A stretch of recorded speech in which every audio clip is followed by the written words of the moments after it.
Governor Sindh से अब्दुल्ला नासिर लोधा की मुलाकात। कराची कायम मकाम गवर्नर सिंध आगा सिराज दरानी से दुबई के मारूफ कारोबारी शख्सियत और सुमित बैंक के स्पॉन्सर अब्दुल्ला नासिर लोधा ने मुलाकात की।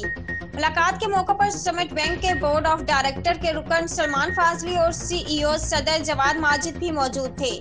मुलाकात में बाहमी तजारत में इजाफा, सूबा में सरमायाकारी के मौक़ों, सेहत, तालीम और दीगर शोबों में ताउन और बाहमी दिलचस्पी के दीगर अमूर पर तबादला ख्याल किया गया।